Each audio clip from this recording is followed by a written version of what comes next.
आणि आपल्या भक्तिगीताने आपल्या भक्तीला आपण सुरुवात करूया. नमा परम मंगला गौरव तुला परमवत्सला.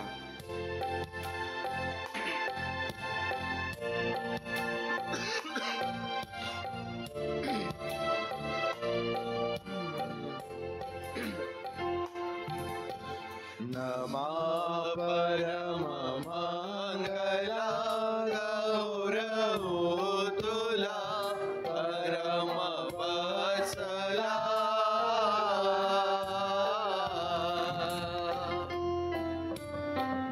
नमा परम मंगला गौरव तुला परम वत्सला.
प्रार्थना करूया. त्या परमेश्वर देव बापाचा आभार मानूया.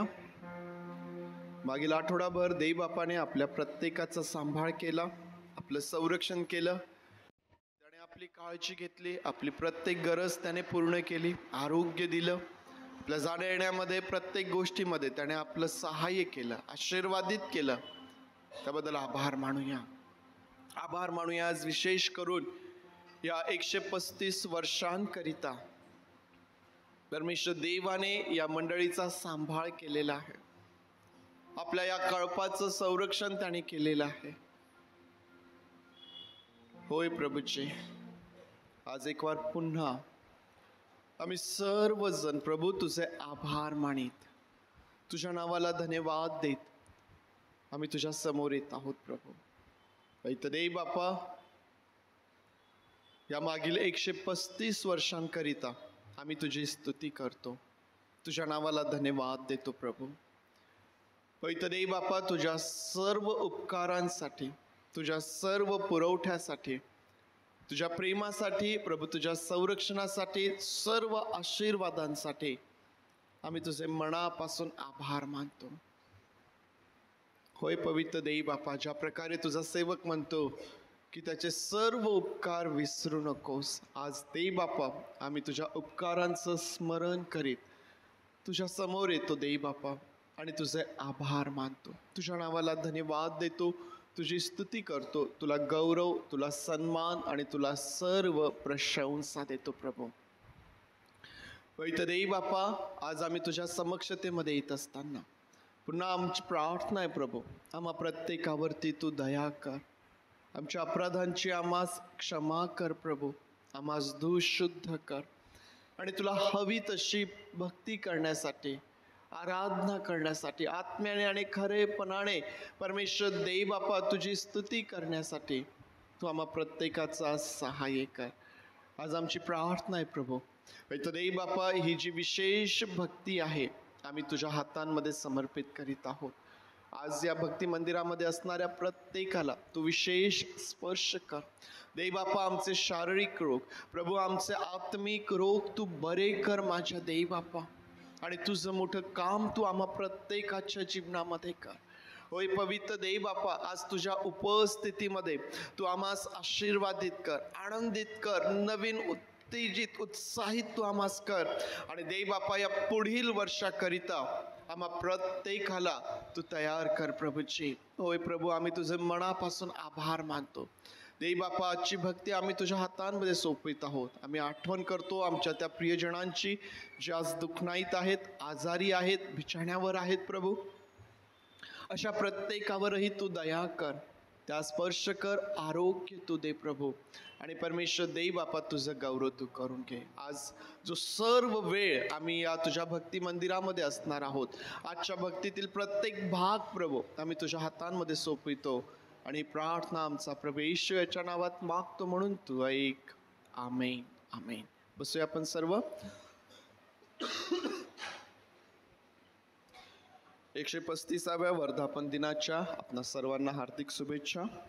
परमेश्वर देवबाप आपणा सर्वांस आशीर्वादित करो. आणि या नवीन वर्षामध्ये पुन्हा देवबाप आम्हा प्रत्येकाला नवीन उत्तेजन देव, विश्वासात वाढव, आत्मिक उन्नती याचं हे वर्ष असो. आणि याही नवीन वर्षामध्ये ही मंडळी आध्यात्मिक उन्नती करेल, त्याचप्रमाणे संख्येने वाढेल. आणि ज्या उद्देशाने देवाने या मंडळीला इथं सांभाळून ठेवलेला आहे, तो देवाचा उद्देश ती पूर्ण करेल, ही प्रार्थना आपल्या सर्वांची असेल. परमेश्वर देव बापाची स्तुती करीत आपण समोर जाऊया. आपल्या सर्वांना येईल उपासना संगीतामधून 555 नंबरचं गीत, सांगा मला ती वार्ता की येशू कृपावान.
निराश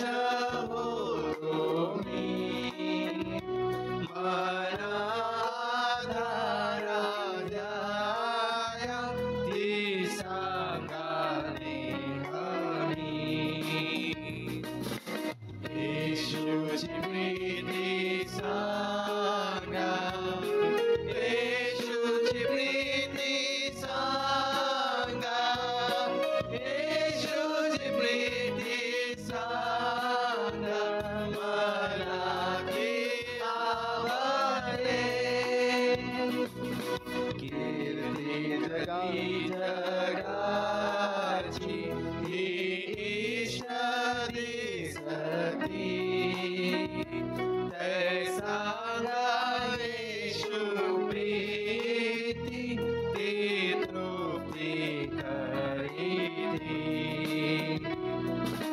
स्वर्गास पुढे जाया जगाला सोडना ती सांगा दिला न्याया देणे मी तारणा येशूची प्रीती सांगा येशूची प्रीती सांगा येशूची प्रीती सांगा मला ती आवडे येशूची प्रीती सांगा मला ती आवडे. तुम्ही आणि मी ज्या प्रेमाचा अनुभव आपल्या जीवनामध्ये घेतलेला आहे, ज्या प्रीतीचा अनुभव आम्ही घेतलेला आहे, या नवीन वर्षामध्ये तुम्ही आणि मी ती प्रीती इतरांना सांगणारे, फक्त सांगणारे, कृतीतून ते प्रेम देणारे तुम्हाला आणि मला बनायचं. आमच्या देवाने जर फक्त म्हटलं असतं की माझं खूप प्रेम आहे तुमच्यावर आणि बस एवढं बोलून तो शांत राहिला असता, तर कदाचित तुम्ही आणि मी या ठिकाणी नसतो. ही जी संधी तुम्हाला आणि मला मिळालेली आहे, कदाचित ती आमच्याकडं नसती. देव तुमच्यावर आणि माझ्यावर प्रेम करतो हे त्याने त्याच्या कृतीमधून आम्हाला दाखवलेलं आहे, प्रगट केलेलं आहे, पटवून दिलेलं आहे. आणि म्हणून तुम्हाला आणि मला देखील येशूची प्रीती सांगायची आहे, फक्त मुखाने नव्हे तर आमच्या कृतीने देखील ती आम्हाला इतरांना द्यायची आहे. आणखीन एक गीत आपण गाऊया. सर्वांना येणारं गीत आहे, सुंदर देऊळ हृदय हे माझे येथेच विराजे देव बाप.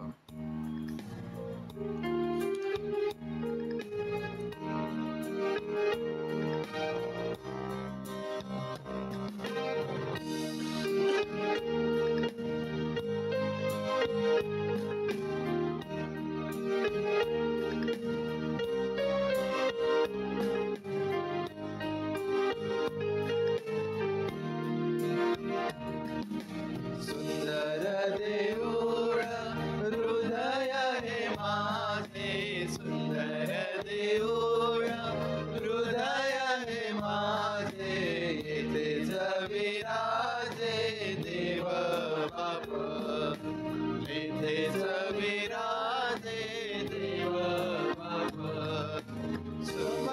समक्षताची राखी शुद्धयाला, समक्षता त्याची राखी शुद्धयाला, सदा अशुद्धाला दूर ठेवी, सदा अशुद्धाला दूर ठेवी.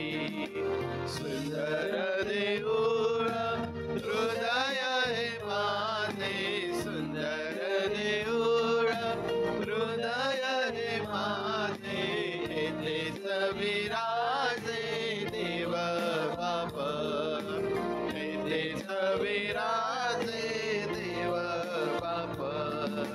प्रवृत्तीचे पीठ उभा दयावरी, प्रवृत्तीचे पीठ उभा दयावरी, उपदेश करी पवित्रात्मा, उपदेश करी पवित्रात्मा.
पवित्र शास्त्रामधून एक स्तोत्र यावेळेस आपण वाचूया. आपल्या सर्वांना पाठ असणारं स्तोत्र जे आहे ते आज एकवार पुन्हा आपण सर्वजण मिळून बोलूया. स्तोत्र संहिता 23 जे आपण पाठ केलेलं स्तोत्र आहे, यावेळेस आपण सर्वजण मिळून यावेळेस आपण बोलूया. परमेश्वर माझा मेंढपाळ आहे, मला काही उणे पडणार नाही. तो मला हिरव्यागार कुरणात बसवितो, तो मला संथ पाण्यावर नेतो. तो माझा जीव ताजा तवाना करीतो. तो आपल्या नावासाठी मला नीती मार्गांनी चालवितो. मृत्यू छायेच्या दरीतूनही मी जात असलो तरी कसल्याही अरिष्टास भिणार नाही, कारण तू माझ्या बरोबर आहेस. तुझी आकडी व तुझी काठी मला धीर देतात. तू माझ्या शत्रूंच्या देखत माझ्या पुढे ताट वाढतोस. तू माझ्या डोक्याला तेलाचा अभ्यंग करतोस. माझे पात्र काठोकाठ भरून वाहत आहे. खरोखर माझ्या आयुष्याचे सर्व दिवस मला कल्याण व दयाही लाभतील आणि परमेश्वराच्या घरात मी चिरकाल राहील. परमेश्वर देवबाप ही वचने आपल्याकरिता आशीर्वादाची करोत.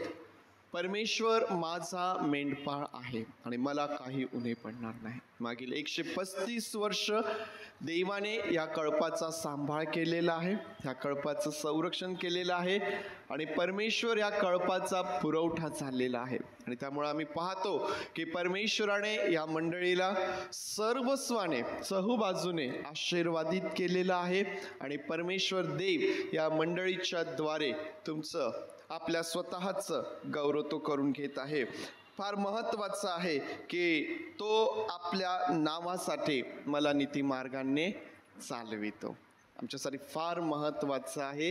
हा कळप जो या भूतलावरती आहे, या पृथ्वीवरती आहे, जो प्रभूच्या येण्याच्या दिवसापर्यंत देवाचा जो उद्देश आहे तो पूर्ण करीत राहणार आहे, त्या आम्हाकरिता या ठिकाणी फार महत्त्वाचं आहे की देवाच्या नावासाठी आम्हाला नीती मार्गाने चालायचं आहे. आणि त्यासाठी तुम्ही आणि मी या जगामध्ये आहोत. या नवीन वर्षामध्ये नीती मार्गाने चालण्यासाठी देव त्याची सर्व कृपा आणि त्याचं सहाय्य आपल्या प्रत्येकाला पुरविणार आहे. आणि या प्रकारे आम्ही देखील म्हणू शकतो की खरोखर माझ्या आयुष्याचे सर्व दिवस मला कल्याण व दयाही लाभणार आहेत. परमेश्वर देवबाप ही वचने आपल्याकरिता आशीर्वादाची करोत. यावेळी परमेश्वर देवबापाचे आभार मानूया, त्याच्या नावाला धन्यवाद देऊया. यावेळेस क्वायर पुढे येईल. क्वायर बरोबर काही गीतांच्या द्वारे प्रभुदेव बापाची स्तुती आराधना आपण करूया. आज मुला मुलींचं कंबाईन क्वायर असेल. यावेळेस क्वायर पुढे येईल. सर्वांना सलाम. देवबापाच्या नावामध्ये सर्वांना सलाम. आज एक सुंदरसा दिवस आहे आपल्यासाठी. चर्चला 135 वर्ष झालेले आहे. देवाबाची स्तुती करूया, त्याच्या नावाचा गौरव करूया. आणि जे गीत आहे ख्रिस्त हाची पाया, कारण आपण जे इथं बसलेलो आहोत, आपण एक मंडळी आहोत आणि तो आपला पाय आहे, तो आपला पाय आहे आणि त्याच्यामुळेच आपण इथं खंबीर उभे आहोत. चला त्याचं गौरव करूया, त्याची महिमा करूया. ख्रिस्त हाची पाया, उपासना संगीत 227 नंबरचं गीत आहे. ख्रिस्त हाची पाया.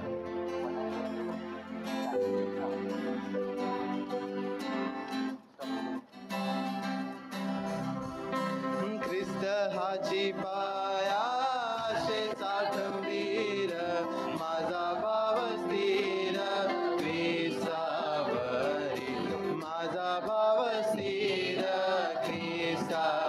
ख्रिस्त हाची पाया आशेचा खंबीर, माझा भाव स्थिर ख्रिस्तावरी, माझा भाव स्थिर ख्रिस्तावरी.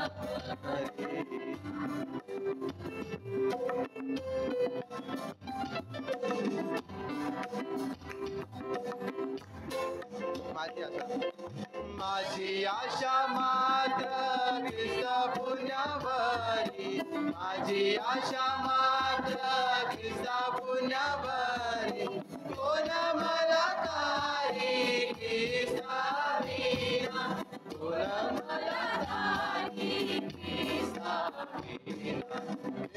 हाची पायाशेचा खंबीर माझा भाव स्थिर ख्रिस्तावरी माझा भाव स्थिर ख्रिस्तावरी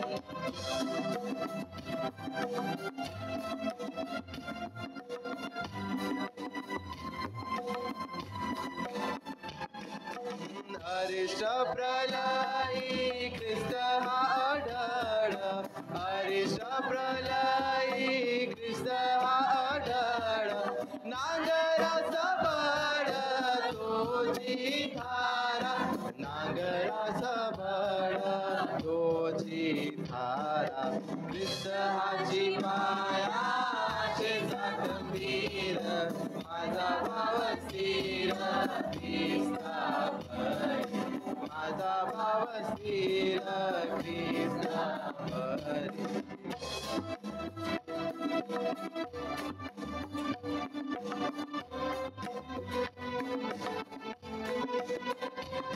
सदुचन त्याचे मला टेका देई सदुचन त्याचे मला टेका देई देणे येई आशा लागे देणे येई आशा लागे ख्रिस्ताची माया शेचा गंभीर माझा भाव स्थिर ख्रिस्तावरी माझा भाव स्थिर ख्रिस्तावरी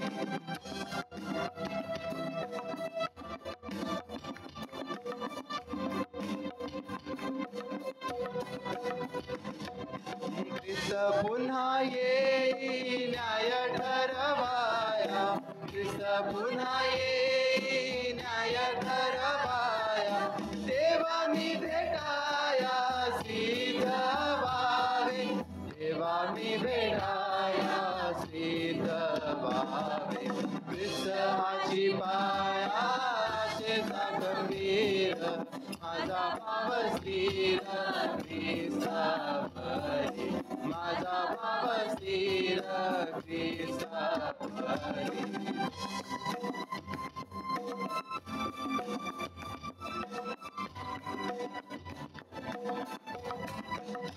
त्याच्या पुण्यवास्त्रे मी पांघरलेला त्याच्या पुण्यवास्त्रे मी पांघरलेला तेजस्वी झालेला सापडावा तेजस्वी झालेला सापडावा ख्रिस्ताची माया शेचा गंभीर माझा भाव स्थिर ख्रिस्तावरी माझा भाव स्थिर ख्रिस्तावरी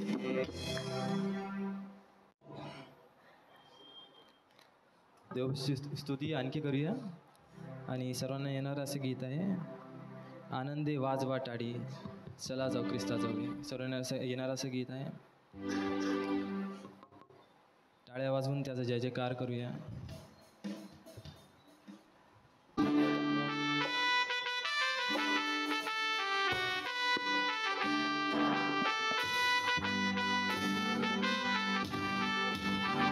आनंदे वाजवा टाळी चला जाऊ ख्रिस्ताजवळी आनंदे वाजवा टाळी चला जाऊ ख्रिस्ताजवळी चला जाऊ ख्रिस्ताजवळी चला जाऊ ख्रिस्ताजवळी चला जाऊ ख्रिस्ताजवळी चला जाऊ ख्रिस्ताजवळी आनंदे वाजवा टाळी चला जाऊ ख्रिस्ताजवळी आनंदे वाजवा टाळी चला जाऊ ख्रिस्ताजवळी बांधुनी पापाची होळी टाकूया क्रूसाजवळी बांधुनी पापाची होळी टाकूया क्रूसाजवळी टाकूया क्रूसाजवळी टाकूया क्रूसाजवळी टाकूया क्रूसाजवळी टाकूया क्रूसाजवळी आनंदे वाजवा टाळी चला जाऊ ख्रिस्ताजवळी आनंदे वाजवा टाळी चला जाऊ ख्रिस्ताजवळी जवळी आपण पश्चाताप करू शरण येशूला जाऊ आपण पश्चाताप करू शरण येशूला जाऊ शरण येशूला जाऊ शरण येशूला जाऊ शरण येशूला जाऊ शरण येशूला जाऊ अनंत वाटणी चला जाऊ ख्रिस्ताजवळी अनंत वाटणी चला जाऊ ख्रिस्ताजवळी नाम नाम नाम येशू तारकाचे नाम नाम नाम नाम येशू तारकाचे नाम नाम नाम नाम येशू तारकाचे नाम नाम नाम नाम येशू तारकाचे नाम येशू तारकाचे नाम येशू तारकाचे नाम येशू तारकाचे नाम येशू तारकाचे नाम येशू तारकाचे नाम येशू तारकाचे नाम येशू तारकाचे नाम येशू तारकाचे नाम नाम नाम नाम येशू तारकाचे नाम नाम नाम नाम येशू तारकाचे नाम नाम एकच नाम नाम एकच नाम नाम येशू नाम नाम येशू नाम नाम एकच नाम नाम एकच नाम नाम येशू नाम नाम येशू नाम नाम नाम येशू तारकाचे नाम नाम नाम नाम येशू तारकाचे नाम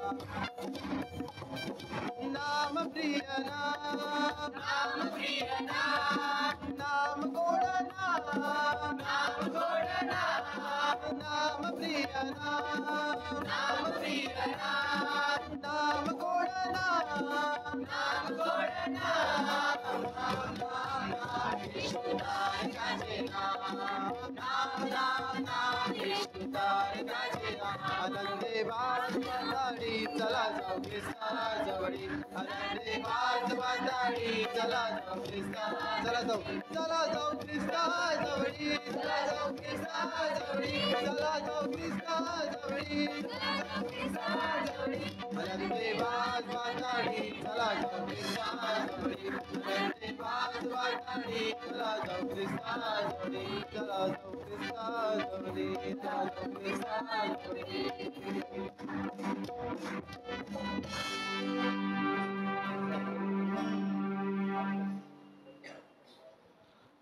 सकाळ असो संध्याकाळ असो रात्र असो दिवस असो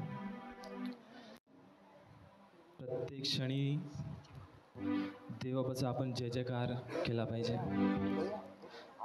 जसं जे गीत आहे हर सुबह हर शाम गाएंगे येशू नाम व सर्व मिळून गाऊया आणि त्याचा जय जयकार करूया त्याची महिमा त्याची स्तुती करूया. हर सुबह शाम गाएंगे येशू नाम.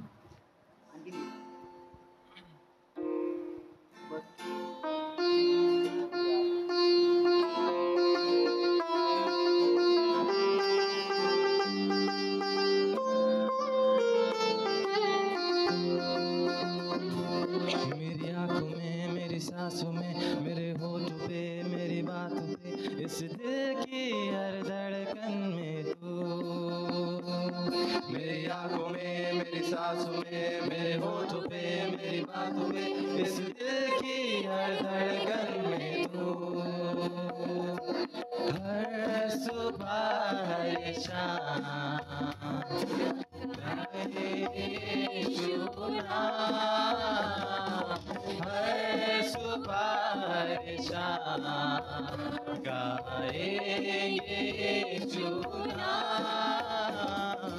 हर सुबह हर शाम गाएंगे येशू नाम. हर सुबह हर शाम गाएंगे येशू नाम.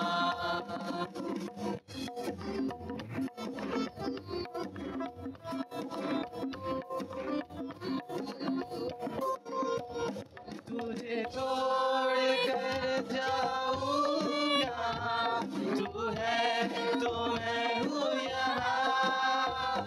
अब ये लम्हा जरा थम जाए यहाँ तेरे मेरे दरमियाँ, तुझे छोड़ कर जाऊँगा, तू है तो मैं हूँ यहाँ।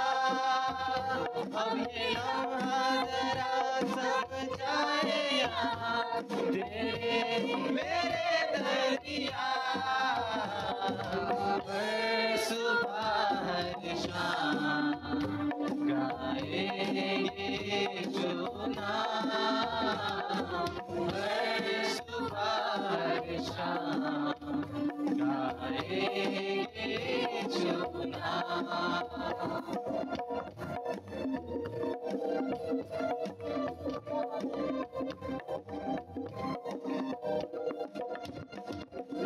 तेरी गली आओ यहाँ, पास बैठो ना मेरे जरा, तेरी खुशबू से भर जाए जीवन मेरा, रहे ये दिल तेरा ही सदा। मेरे ही करीब आओ तुम यहाँ, पास बैठो ना मेरे जरा, तेरी खुशबू से भर जाए जीवन मेरा, रहे ये दिल तेरा ही सदा।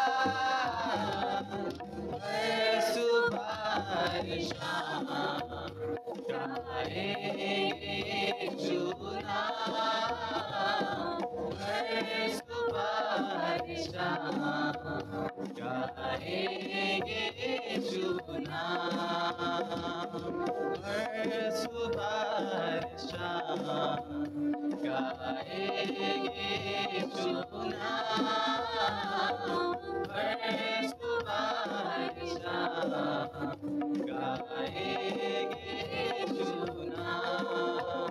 बोलो नाम यीशु, नाम यीशु, नाम बोलो, नाम यीशु, नाम यीशु, नाम बोलो, नाम यीशु, नाम यीशु, नाम बोलो, नाम यीशु, नाम यीशु, नाम।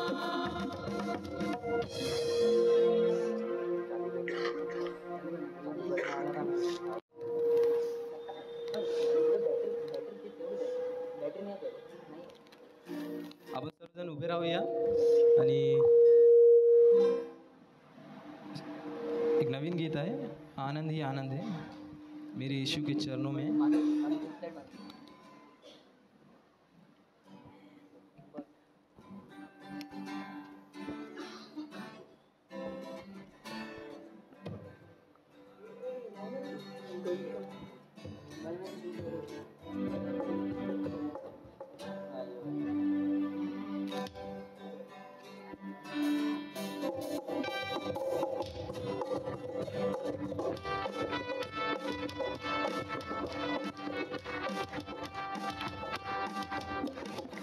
आनंद ही आनंद है मेरे यीशु के चरणों में, आनंद ही आनंद है मेरे यीशु के चरणों में, आनंद ही आनंद है मेरे यीशु के चरणों में, आनंद ही आनंद है मेरे यीशु के चरणों में, आनंद ही आनंद है मेरे यीशु के चरणों में, आनंद ही आनंद है मेरे यीशु के चरणों में। पाप मेरा क्षमा हुआ, शाप मेरा निकल गया यीशु के रक्त द्वारा, पाप मेरा क्षमा हुआ, शाप मेरा निकल गया यीशु के रक्त द्वारा। नया जीवन यीशु में, पूरा जीवन यीशु में, पवित्र आत्मा द्वारा। नया जीवन यीशु में, पूरा जीवन यीशु में, पवित्र आत्मा द्वारा। आनंद ही आनंद है यीशु के चरणों में, आनंद ही आनंद है मेरे यीशु के चरणों में। बाजे के शब्द में दूतों की सेना में गाएंगे इस राजा, बाजे के शब्द में दूतों की सेना में आए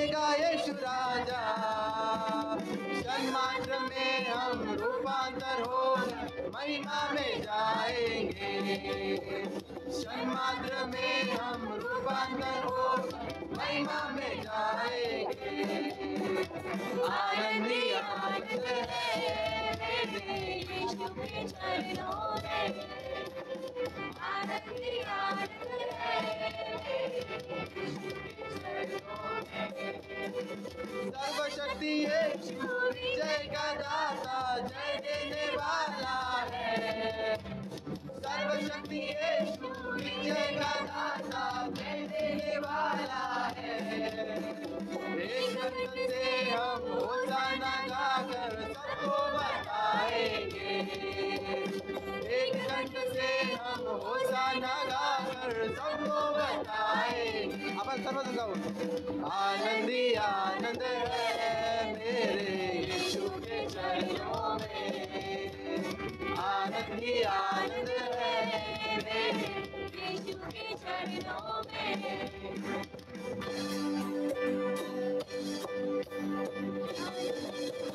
आनंद ही आनंद है मेरे यीशु के चरणों में, आनंद ही आनंद है मेरे यीशु के चरणों में। आनंद ही आनंद है मेरे यीशु के चरणों में, आनंद ही आनंद है मेरे यीशु के चरणों में। आनंद ही आनंद है मेरे यीशु के चरणों में, आनंद ही आनंद है मेरे यीशु के चरणों में।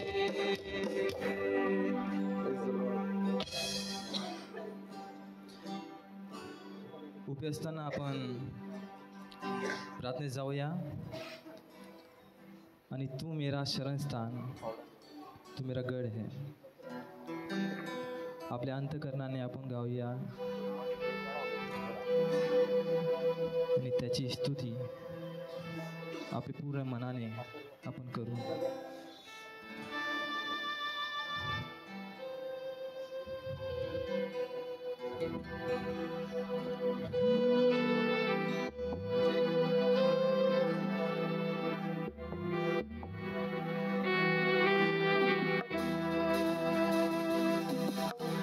तू मेरा शरणस्थान, तू मेरा गढ़ है. संकट में मेरा दोस्त, मेरा प्रभु. तू मेरा शरणस्थान, तू मेरा शरणस्थान, तू मेरा गढ़ है. संकट में मेरा दोस्त,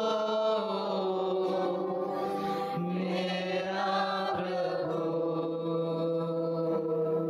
आराधना करूं मैं पूरे दिल से, मैं तुझे ढूंढूंगा संपूर्ण जीवन में. तेरी सेवा करूंगा मेरी सारी चीजों से. मैं हूँ यहाँ. आराधना करूं, आराधना करूं मैं पूरे दिल से, मैं तुझे ढूंढूंगा संपूर्ण जीवन में. तेरी सेवा करूंगा मेरी सारी चीजों से. मैं हूँ यहाँ, मैं हूँ यहाँ प्रभु. मैं हूँ यहाँ प्रभु, मैं हूँ यहाँ प्रभु, मैं हूँ यहाँ.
सर्वसमाचा देव बाप, आकाश आणि पृथ्वी याचा उत्पन्न करता प्रभू तुला धन्यवाद देतो परमेश्वर पिता.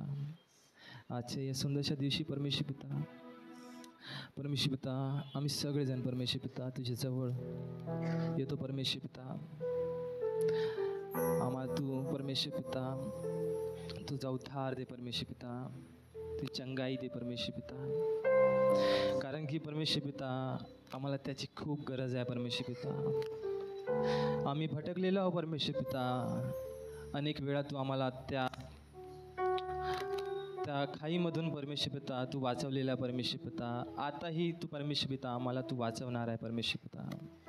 इथे जितके जण परमेश्वर पिता उपस्थित आहेत परमेश्वर पिता, परमेश्वर या सगळ्यांना परमेश्वर पिता तुझ्या पंखाखाली परमेश्वर पिता, तुझ्या पंखाखाली परमेश्वर पिता आणून घे परमेश्वर पिता.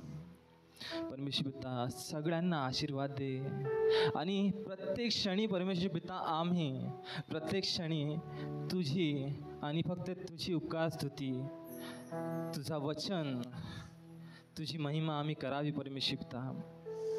त्याच्यासाठी परमेश्वर पिता आम्हा सगळ्यांना परमेश्वर तू आशीर्वादित कर परमेश्वर पिता. काही चुका आमच्याकडून होतात परमेश्वर पिता, पण आम्हाला माफ करणारा बाप तूच आहे परमेश्वर पिता. अनेक वेळा तू आम्हाला माफ केलेला आहे परमेश्वर पिता. आताही परमेश्वर पिता जर चुका झाल्या असतं परमेश्वर पिता आम्हाला तू माफ कर परमेश्वर पिता. आजचा दिवस परमेश्वर पिता तुझ्या हातात सोपवतो परमेश्वर पिता, आणि परमेश्वर पिता येशूच्या गोड आणि पवित्र नावाने मागतो म्हणून तू ऐक. आमेन. आपले जे वक्ते आहेत पाळक साहेबांना मी विनंती करतो की यावेळेस ते पुढे येतील, आणि ज्यावेळेस पाळक साहेब पुढे येत आहेत आपण त्यांच्यासाठी टाळ्या वाजवूया आणि त्यांचं स्वागत आपण करूया.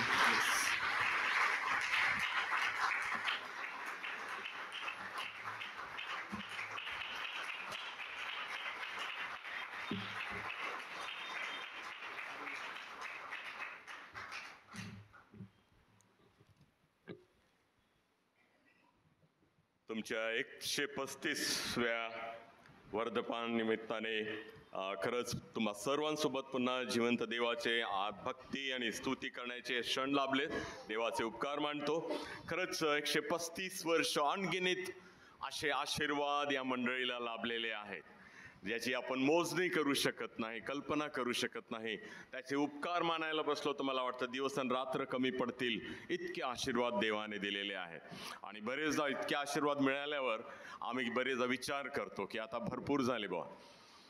नाही, पण माहिती आहे इंग्लिशमध्ये एक म्हण आहे, best is yet to come. उत्तम अजून यायचंच आहे. आम्ही जस्ट त्याचं एक हलकंसं चित्र बघितलेलं आहे, पण अजून तो देवाच्या उत्तम अशा आशीर्वादाचा ओघ अजून यायचाच आहे. आणि तुम्ही आणि मी येणाऱ्या दिवसांमध्ये या मंडळीतल्या प्रत्येक लहान थोरांसाठी हीच प्रार्थना करत राहू की देवा येणाऱ्या दिवसांमध्ये तुझं बेस्ट आम्हाला दाखव. आमच्या हयातीमध्ये आम्ही ते पाहू आणि अधिक तुझं गौरव करत राहू. तर देवाचं या 135व्या वाढदिवसानिमित्ताने तुम्हाला हे वचन देतो की अजून चांगलं मला करायचं आहे आणि मी ते आजपासून सुरू करणार आहे. आतापर्यंत केलेलं आहे, परंतु उत्तम ते आता सुरू होणार आहे. पहिला द्राक्षरस तेवढा चांगला नव्हता, पण दुसरा आता बनणार आहे. तो पूर्वीपेक्षाही चांगला चवदार राहील. पूर्वीपेक्षाही आता तुम्हाला मला साळवे साहेबांनी सांगितलं की त्यांनी संजीवनाच्या 1 महिन्याच्या सभा इथे भरवलेल्या होत्या त्या 69 साली. कधी आता देवाचे उपकार मानण्यासाठी 1 महिना तुम्हाला बसावं लागेल या ठिकाणी. तयार आहे का? नाही बाबा, आम्ही तो 1 तास मुश्किलीने रविवारचा देतो है ना. पण खरंच सुंदरशी गोष्ट आहे. देवाचं बेस्ट आता आपण उपभोगूया. आपण देवाच्या वचनाकडे जाऊया आज निर्गमाचं पुस्तक याचा 14वा अध्याय यावर आपण मनन करणार आहोत. Best is yet to come. आणि चांगलं ते होण्यासाठी काय जीवनामध्ये घडत असतं त्याची तयारी आतापासूनच आपण करूया. बरेचदा चांगलं होणार, देवाने अभिवचन दिलं म्हणून आम्ही शांत राहतो, चुप बसतो, परंतु चांगलं होण्यासाठी कोणत्या गोष्टीला आम्हाला सामोरं जावं लागतं या अध्यायामध्ये आपण त्याचं अध्ययन करणार आहोत. एकदा ही गोष्ट 14व्या अध्यायामध्ये आपण पाहतो की कसं लाल समुद्र मोशे इस्रायल लोकांना घेऊन जात असताना समोर आला आणि त्यातनं इस्रायल लोकांना कशी वाट काढून त्याने पार नेलं. कुठे जाऊ शकत नव्हते. तर एका मुलाला ही गोष्ट संडे स्कूलमध्ये सांगण्यात आली. तो घरी गेल्यावर आईने विचारलं, आज तुला संडे स्कूलमध्ये काय गोष्ट सांगितली? आणि सांगितलं, मम्मी कोणीतरी एक मोशे नावाचा माणूस होता आणि तो इस्रायल लोकांना खूप मोठी भीड होती, गर्दी होती, त्यांना घेऊन चालला होता. समोर समुद्र आला, रस्ता मिळेना. मग याने विचार केला की आता काय करावं. मग आपल्या इस्रायल सैनिकातनं काही इंजिनियर्स गोळा केले आणि इंजिनियर्स गोळा करून एक पूल बांधला. आणि पूल बांधल्यावर हे सगळे इस्रायल लोक पार करून गेलेत. आणि मग काय झालं की त्यांनी पाहिलं की मिस्री इजिप्शियन लोक पण त्या पुलावरने येण्याचा प्रयत्न करत आहे. मग मोशेने आपल्या पुढच्या काही लोकांना फोन करून सांगितलं की अरे बा, हे मिस्री लोक, इजिप्शियन लोक पण आमच्या मागे येत आहे पुलावरनं, आम्हाला धरतील, आता काहीतरी कर. मग तिथून 4 सैनिक आले, मिलिटरीचे लोक आलेत आणि त्यांनी त्या पुलावर बॉम्ब लावला आणि पूल तोडून उडून गेला. अशी गोष्ट आहे का? नाही. अरे माहित आहे का? मग आईने विचारलं, अशीच गोष्ट तुला सांगितली का संडे स्कूलमध्ये? नाही मम्मी, अशी नाही सांगितली, पण मी जर का जशी त्या टीचरने सांगितली तुला सांगणार तो तू विश्वास ठेवणार नाही, म्हणून मी अशा प्रकारचं सांगितलं. आधुनिक युग झालेला आहे आणि आम्ही अशा सर्व गोष्टींवर विश्वास करतो, पण देवाचे चमत्कार कसे अद्भुत घडतात बरेच विश्वास करायला कठीण जात असतं. आणि म्हणूनच आज आपण सावध असूया की आंतरिक कितीही प्रगती होत असली तरी आमच्या देवाच्या सारखे चमत्कार या मॉडर्न युगामध्ये, या वैज्ञानिक रीतीने जी वाढ होत आहे त्या युगामध्ये होऊ शकणार नाही. आणि म्हणूनच पाळक साहेबांनी सांगितलं, इतिहास वाचा, इतिहास पुन्हा पुन्हा वाचा आणि देव कसा कार्य करतो याचं स्मरण सदैव असू द्या. तेव्हा त्याचा विसर पडू नका देऊ. आज आपण देवाच्या वचनाकडे लावूया आणि निर्गमाचं पुस्तक याचा 14वा अध्याय आणि त्याकडे आपण काही लक्ष देवाच्या वचनाकडे जाऊया. 14व्या अध्यायामध्ये आपण इथे पाहतो की दुसऱ्या वचनामध्ये असं म्हटलेलं आहे, इस्राएलियों को आज्ञा दे कि वे लौट कर मिग्दोल और समुद्र के बीच में पिराहित के समुद्र के बाल समोट सामने अपने डेरे खड़े करे उसके सामने समुद्र के तट पर डेरे खडे थे. आणि आपण पाहतो की इस्रायल लोकांना देवाने सांगितलं की आता डेरे बांधून तिथे तुम्ही थांबा, आणि ते करण्यात आलं. आता पहा काय समस्या. आदल्या 13व्या वचनामध्ये तुम्ही पहा की प्रभू परमेश्वर न त्यांचं मार्गदर्शन करत आहे. दिवसा न आपण पाहतो की आभाळाच्या रूपाने एक खांब बनून देव त्यांचं मार्गदर्शन करताय. रात्री अग्नीचा खांब बनून तो त्यांचं मार्गदर्शन करताय. मार्गदर्शन करून इस्रायल लोकांना नेत होता परमेश्वर. पण परमेश्वर नेत असताना अशा ठिकाणी ते पोहोचतात की पुढे वाटच नाहीये. मोठा समुद्र आहे, बाजूला जंगल आहे, इकडं जंगल आहे, मागे पाहिलं तर मिस्री सैनिक आहे. अरे बापरे, देव तू मार्गदर्शन करतो आणि अशा ठिकाणी आम्ही पोहोचतो जिथे आम्हाला पुढे मार्गच मिळत नाही. खरंच बरेचदा अशी समस्या सुद्धा आमच्या जीवनामध्ये येत असते. अरे कित्येक लोक आज अशा परिस्थितीमध्ये आहे. जीवनाची वाट पुढे आम्हाला दिसतच नाहीये. आम्ही थांबून गेलेलो आहोत. समुद्र आडवा आलेला आहे. कसं आपलं जीवन पुढे चालवावं, कसं आपलं जीवन सुखी बनवावं, ओ कळतच नाहीये. देवा, आम्ही तर तुझी भक्ती करत आलो, तुझ्यासाठी जे करायचं सगळं करत आलो, आणि हे सगळं करत असताना सुद्धा आम्हाला अशा ठिकाणी तू घेऊन आलास की आता आम्हाला आमचं जीवन न अडखळल्यासारखं वाटत आहे. आम्ही पुढे जाऊ शकत नाहीये. न माझ्या प्रियांनो, देवाचं मार्गदर्शन सुद्धा मिळाल्यावर इस्रायल लोकांच्या पुढे अडखळण आलं. आडवा समुद्र आला, कुठंच वाट नाहीये, काही नाहीये. माहितीये, बरेचशा लोकांनी लाल समुद्र कुठं आहे आजच्या लोकांनी त्याच्यावर प्रश्न केलेला आहे. काही लोकांनी असं सांगितलं की अरे इस्रायल लोक खरंच वाट तयार करून त्यातनं गेले नाहीत, नुसतं गुडघाभर पाणी होतं त्याच्यातनं क्रॉस झालेले आहे. ते आजच्या काही आधुनिक अशा सायंटिस्ट लोकांनी हे सगळं शोध केला आहे ना, असं अफवा ते पसरवत आहे. समुद्रच नाही आहे, तो लाल समुद्रच कुठे दिसतच नाही आहे.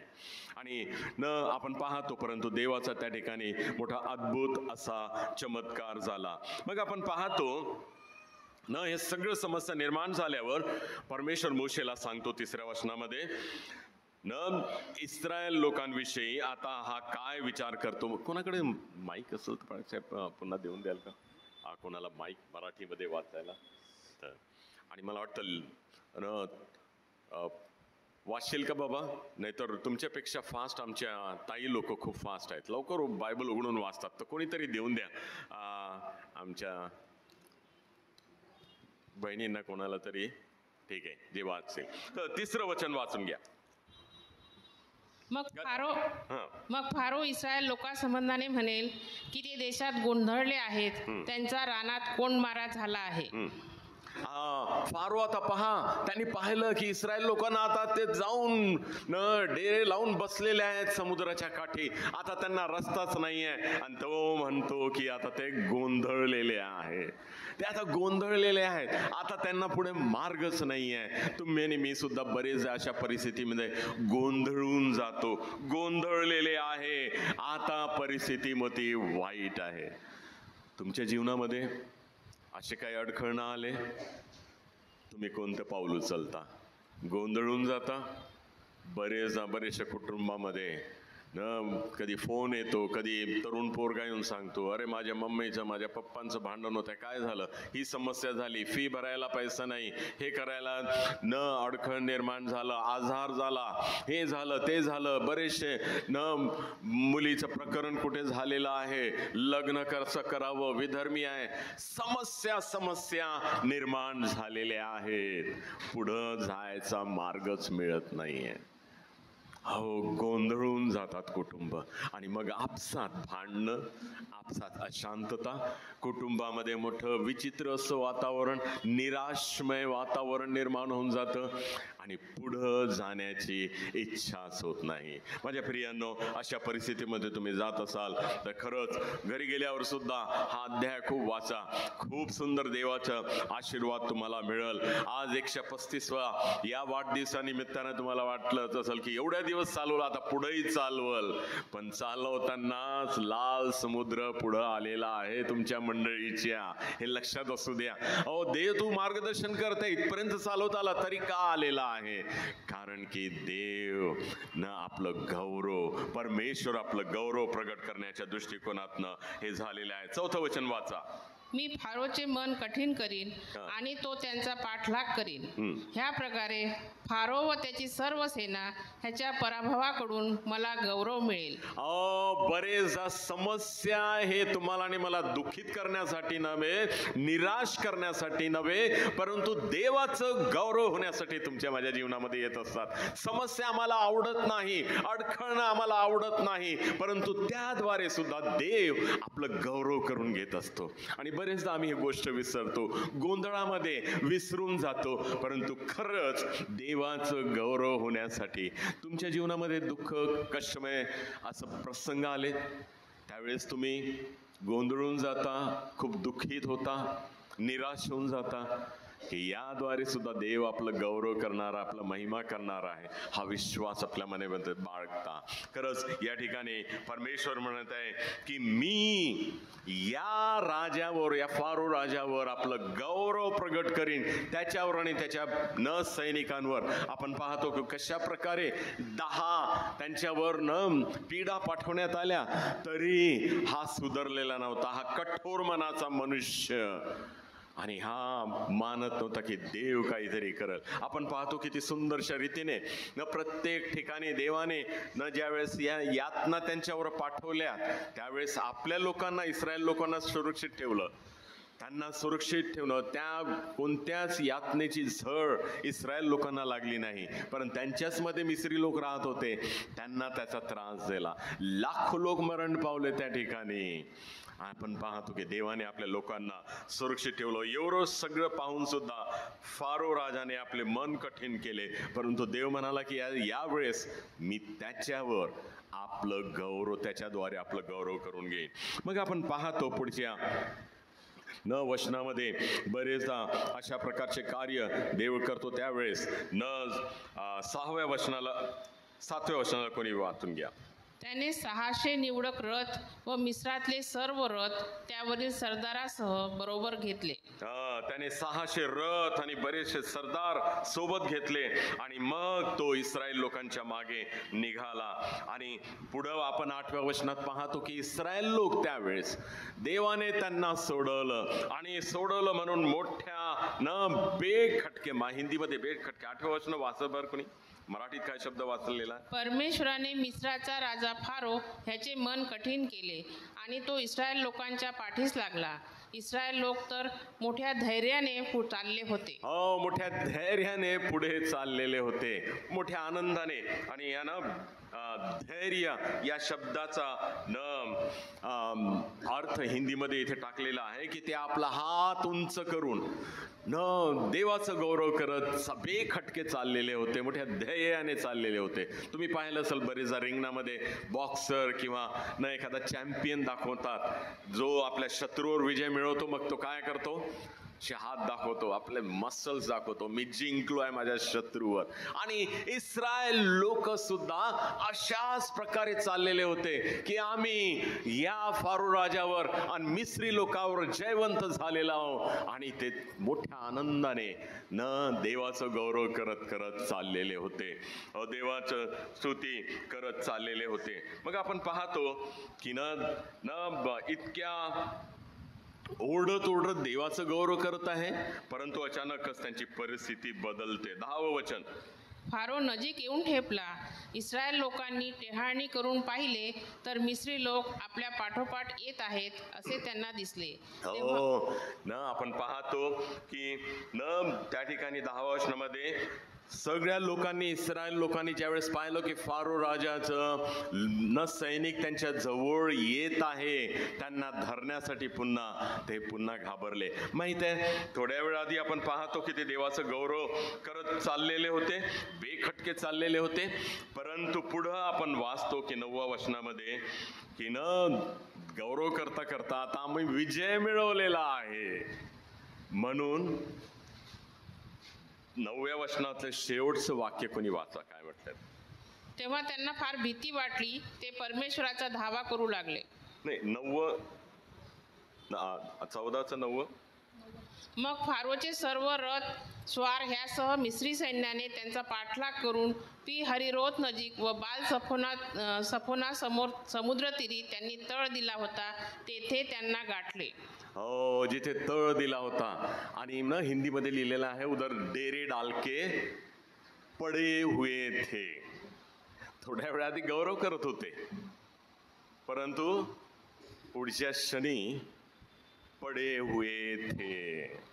आम्हाला सुद्धा बरेच आशीर्वाद मिळतात, तेव्हा क्षणी कसं उपकार देवाचे मानतात आणि मग आरामात झोपतात, विसरून जातात. अरे काय आहे, देव आमच्या सोबत आहे, त्याची उपकार स्तुती करणं, त्याच्यासाठी काही करणं हे विसरून आम्ही जातो. आणि इस्रायल लोक सुद्धा असेच झालेले होते, पडे हुए थे, पडलेले होते. आणि मग तुम्ही ज्यावेळेस असं बेसावध होता, यावेळेस सैतान कार्य करत असतो. माझ्या प्रियानं, तुम्ही तुमच्या जीवनामध्ये बरेचदा सैतानावर विजय मिळवला आणि दुसऱ्या क्षणी तुम्हाला हार खावी लागली.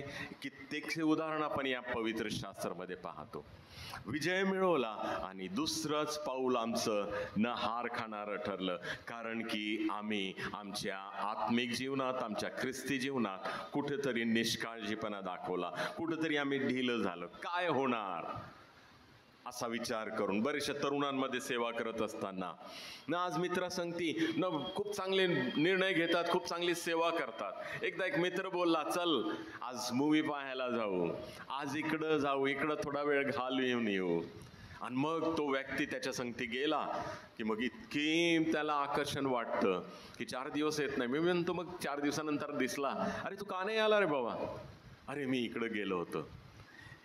थोडासा प्रारंभ झाला आणि 4 दिवसाचा ख्रिस्ती सहभागितेमध्ये येण्याचा गॅप झाला आणि मग हळूहळू हा गॅप पुढं दूर दूर आम्हाला देवापासून नेत असतो. माझ्या प्रियांनो, खरंच आम्हाला सावध होणे आवश्यक आहे. इस्रायल लोक सुद्धा पडून होते आणि अशा वेळेसच संकट त्यांच्यावर आलं. सैतान खूप हुशार आहे, तो 1000दा हारला तरी तो आमच्या मागे लागून राहतो. तू कसं आमचं जीवन नाश करावं, ख्रिस्तापासून कसं आम्हाला विभक्त करावं, दूर करावं आणि आमचं जीवन बर्बाद करावं, हे मागे तो कधीही सोडत नाही. कित्येक लोकांनी आम्हाला सुरुवातीपासूनच, मी सुरुवातीला अलायन्सची अजून एक गोष्ट तुम्ही सांगितली नाही की अलायन्सची ओळख माझी पहिल्यांदा झाली तीही की माझ्या भाषेमध्ये मला पहिल्यांदा कोणतं मराठी A.B. सिम्पसन यांचंच ते पुस्तक मी वाचलं होतं, ॲलन रेडपाथ आणि A.B. सिम्पसन, आणि ते मराठीत मला मिळालं. आणि योहानराव आगमकर म्हणून ते होते, स्वर्गीय योहानराव आगमकर. ते घरोघरी सायकलवर 2 पेट्या बांधायचे आणि त्याच्यात मराठी पुस्तकं राहायचे. आणि किंमत काय राहायची माहिती आहे? 25 पैसे, 50 पैसे, एवढी किंमत. आणि तुम्हाला सांगतो की मला आत्मिक जीवनाची वाढ होण्यासाठी अलायन्स सगळ्यात मोठं त्यांची जी लायब्ररी होती, इथे लायब्ररी होती आणि त्यांचे लोक या प्रकारे ख्रिश्चन लिटरेचर लोकांना विकत असे स्वस्तामध्ये. त्यात प्रिंट करायला खूप पैसा लागत होता, परंतु 25 पैसे 50 पैशामध्ये हे पुस्तकं द्यायचे. योहानराव आगमकर घरोघरी जाऊन लोकांना न फोर्सेबली जायचे, बिचारे सायकलवर बसून उन्हातानात, आणि लोकांना द्यायचे. आणि याद्वारे माझ्या आत्मिक उन्नतीची मला मदत झाली. हो, खरंच पुन्हा एकदा तुम्हाला न अलायन्सचे तुम्ही बरेचसे लोक या ठिकाणी आहे. लिटरेचर न जे लिखाण आहे तुमचं जुनं, पुन्हा एकदा न काढा, कुठं दबलेलं असेल आणि लोकांपर्यंत पोहोचवण्याचा प्रयत्न करा. आत्मिक जीवनाच्या उन्नतीसाठी लिटरेचर खूपच उपयुक्त असं आहे. मला वाटतं, मला माहीत नाही कोणतं, पुण्याला गुरु नानक नगरला एक अलायन्सच एक सेंटर होतं, प्रिंटिंग प्रेस होतं त्या ठिकाणी, आणि त्या ठिकाणाहून हे सगळे मराठीचे साहित्य प्रिंट करून आमच्यापर्यंत पोहोचण्यात येत असे. दुसऱ्या प्रिंटिंग प्रेस होत्या, मुंबईला होतं Bombay Bible books and track society म्हणून, परंतु जे वाचन मला अलायन्सने दिलं ते खरंच उपयुक्त असं होतं. माझ्या प्रियांनो, सांगायचं तात्पर्य, एवढी सुंदरशी सेवा थोडंसं अडखळण आलं आणि आम्ही बंद करून टाकली. परंतु कशा प्रकारे कोणाच्या जीवनामध्ये कार्य होत असतं, ठेवलेलं पुस्तक आत्महत्या करणारा कोणत्या व्यक्ती त्याच्या हातात शेवटच्या क्षणी प्रिंट झालेलं त्याच्या भाषेमध्ये ट्रॅक त्याला मिळालं आणि त्याने आत्महत्या करण्याचं विचार सोडून देवाच्या मागे लागला, असे कित्येक साक्ष आपण पाहतो. पण आपण हे कार्य बंद केलेलं आहे. पुन्हा सुरू करा. खरंच कोणाच्या मनामध्ये याद्वारे कसं कार्य होईल, कसा देव त्यांना आशीर्वाद देईल, अनंत जीवनाकडे त्यांना नेईल, हे आम्हाला कळत नाही. आणि हे उत्तम असा मार्ग आहे. आणि माझ्या प्रियांनो, खरंच अडखळण आलेला आहे आणि आम्ही निराश होऊन सगळं बंद केलेलं आहे. अशी कोणती सेवा, अशी मी लिटरेचर विषयी सांगितलं, परंतु अजून चांगल्या सेवा आम्ही बंद केलेल्या आहे. हो, बायबल अध्ययनाचे वर्ग बंद केलेले आहे. आठवड्यातनं एकदा बायबल अध्ययन, आठवड्यातनं एकदा प्रार्थना, आठवड्यातनं एकदा महिला मंडळाची मीटिंग, जे काही, परंतु एकत्र होऊन देवाच्या वचनाचं अध्ययनाचं अशा काही गोष्टी तुम्ही बंद केल्या असेल तर सुरू करा. हो, सुरुवातीला खूप 400 लोक तुम्हाला भेटणार नाही, 40 लोक भेटणार नाही, 4 लोक येतील. मी जेव्हा युथ फॉर क्राइस्ट मध्ये सेवा सुरू केली 4 तरुण येत होते, पण जेव्हा मी सोडलं त्यावेळेस 150 ते 200 आमचे रेग्युलर बायबल स्टडीला यायचे. तर न सांगायचं तात्पर्य की देव त्याला मोठं स्वरूप देत असतो. सुरुवात त्याची लहान असते, परंतु आम्ही लहान आहे म्हणून त्याला तागणं योग्य नाही. या ठिकाणी इस्रायल लोक पडलेले आहेत आणि न त्यांच्या जवळ आता सैतान न मिस्री लोकांच्या सैनिकाच्या रूपाने त्यांना निराश करण्यासाठी आलेला आहे. सैतानाचे काम, देवाचे कार्य बंद करण्याचं सदैव तो प्रयत्नात असतो. आणि आपण पाहतो की पहा 10व्या वचनामध्ये त्याने लिहिलेलं आहे की जसं सैनिक पाहिलं, या लोकांनी ओरड करून देवाला विनंती केली. अहो प्रभू, आमचं सहाय्य कर म्हणून देवाला त्यांनी हाक मारली. अहो, कित्येकदा आम्ही सुद्धा कष्टामध्ये, त्रासामध्ये असंच करतो. पहिले जातो आणि देवाकडे प्रार्थना करतो, पण दुसरं पाऊल ह्या इस्रायल लोकांसारखं आम्ही करतो. 11व्या वचनामध्ये म्हटलेलं आहे की यांनी कुरकुर सुरू केली मोशे विरुद्धात. वाचून घ्या 11 वचन. ते मोशेला म्हणाले, मिस्रात काय कबरा नव्हत्या म्हणून तू आम्हाला येथे रानात मरायला आणले? हो, मिस्रात काय कबरा नव्हत्या का की तू आम्हाला मरायला या जंगलामध्ये घेऊन आलास? हो, थोड्या वेळात काय झालं, तुम्हीच देवाच्या नावाने हाका मारून त्याला मदतीची विनंती करत होता आणि एकाच पाऊलानंतर तुमचे हे विचार बदललेत आणि आता मोशेला म्हणत आहे की काय मिस्रामध्ये कबरा नव्हत्या की तू आम्हाला मरण्यासाठी जंगलामध्ये आणलेला आहे? आमचं पुढचं पाऊल बरेचदा आम्ही ज्या वेळेस घेतो असं वाटतं की आता आमच्या जीवनाचा अंत होणार त्या ठिकाणी. अशा समस्यांमध्ये आमच्या पुढचं पाऊल आम्हाला असं वाटतं की आमच्या जीवनाचं आता नष्ट होणार आहे, परंतु तो नष्ट होण्यासाठी नसतं, ते देवाचं गौरव प्रगट करण्यासाठी असतं. असं पाऊल उचलण्यासाठी तुम्ही आणि मी कित्येकदा थांबून गेलो, पाऊल उचलला नाही तो, आणि देवाचं गौरव जसं व्हावं तसं झालं नाही. या इस्रायल लोकांनी थोड्या वेळेसाठी देवाला हाक मारली, पण दुसऱ्या क्षणी कुरकुर करू लागले. त्यावेळेस माहित आहे का, या 10 ज्या पिढा त्या मिसर देशावर देवाने पाठवलेल्या होत्या, मिसर देशामध्ये खूप कबरा दिसू लागल्या होत्या, कारण त्यामुळे बरेचसे मिस्री लोक मरण पावलेले होते. आणि शेवटल्या वेळेस यावेळेस त्याने सांगितलं की तुम्ही तुमच्या द्वारावर एक मेंढरू कापा आणि त्याचं रक्त लावा, आणि प्रत्येक घरातलं प्रथम जन्मलेला मुलगा मरण पावलेला होता. आणि आपण पाहतो इतक्या कबरा झालेल्या होत्या आणि इस्रायल लोकांनी तेच पाहिले होते.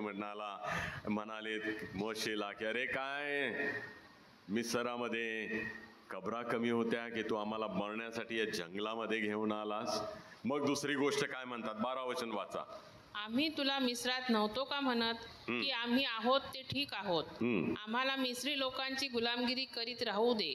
येथे रानात मरून जावे त्यापेक्षा मिस्री लोकांच्या गुलामगिरीत राहणे परवडले असते. मिस्री लोकांच्या गुलामगिरीत राहणे परवडले असते. पुढचं पाऊल उचलण्यापेक्षा परत मागे जाऊन मी माझ्या मागील जीवनामध्ये खूप आनंद करायला मिळायचा.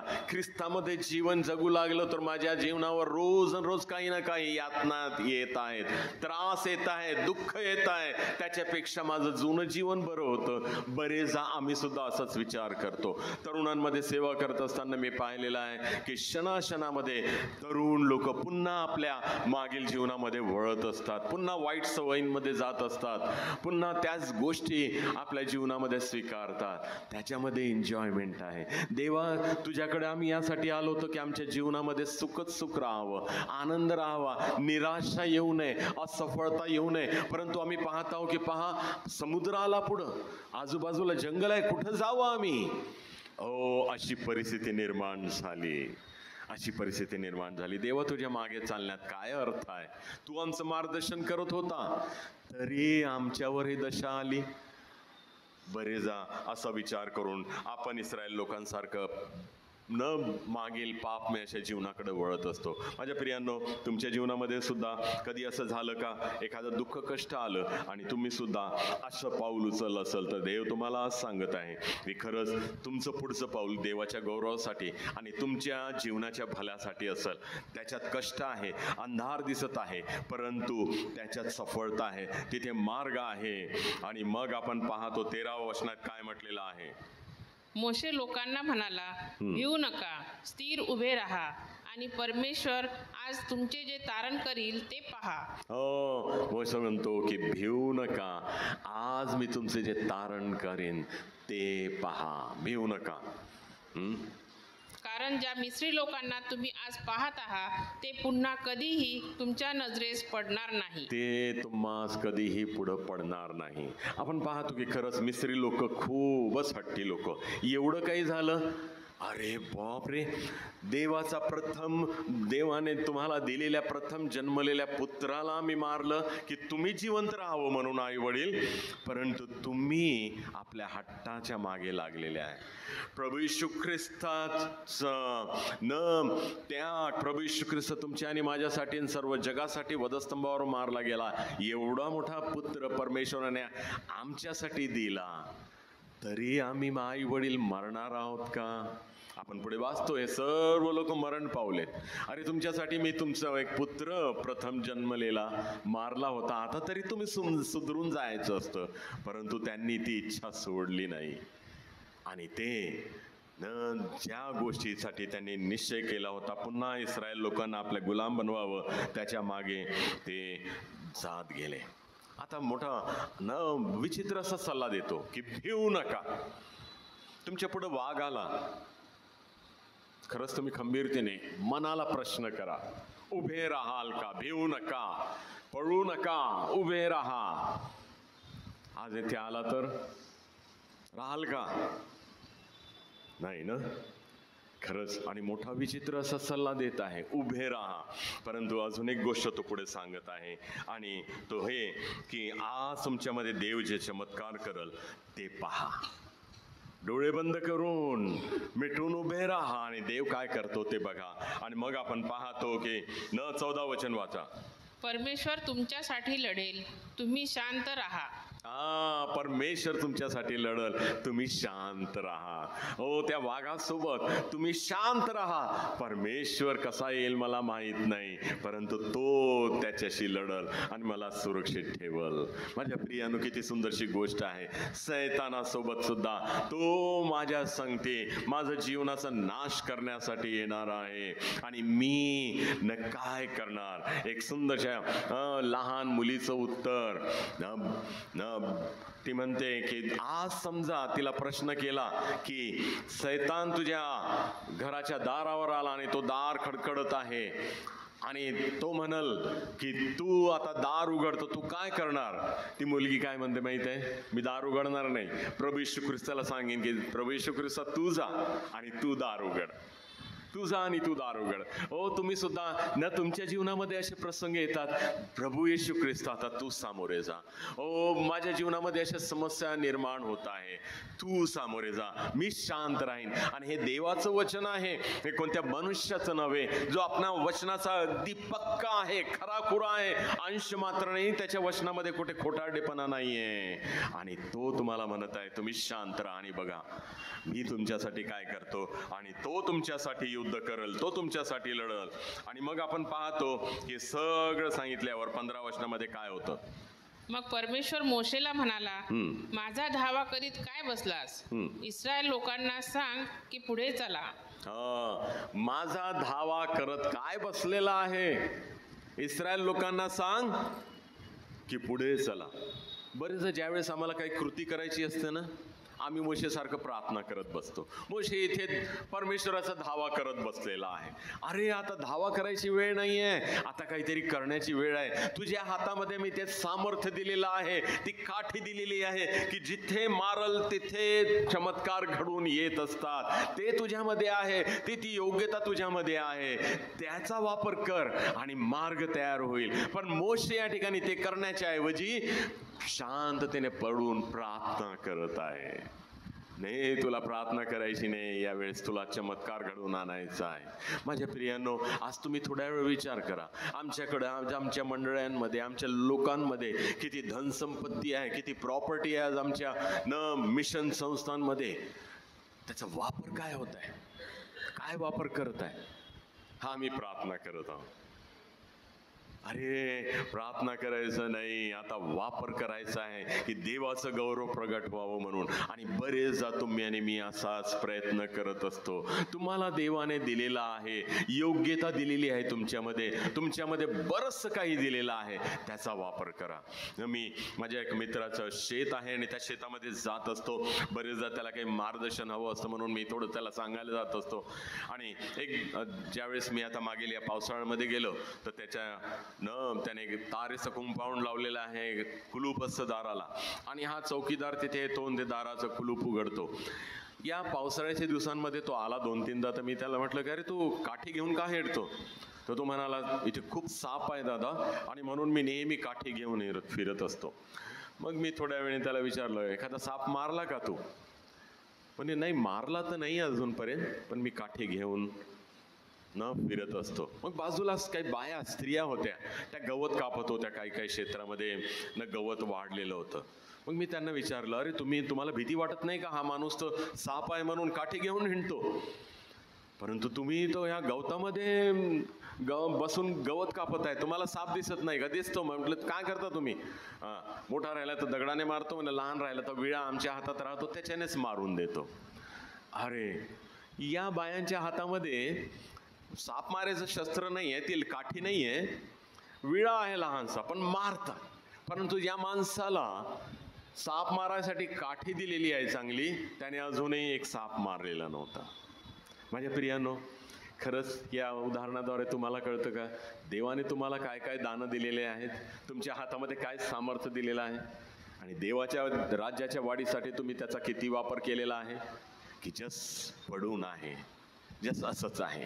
हो, या ठिकाणी मोशे, देवाने त्याला काठी दिली चमत्कार करण्यासाठी, सामर्थ्यशाली कार्य घडवून आणण्यासाठी, पण तो पडून देवाच्या धावा करीत पडलेला आहे. देव त्याला रागावतो, अरे तू माझा धावा करत काय बसलेला आहे इथे, उठ.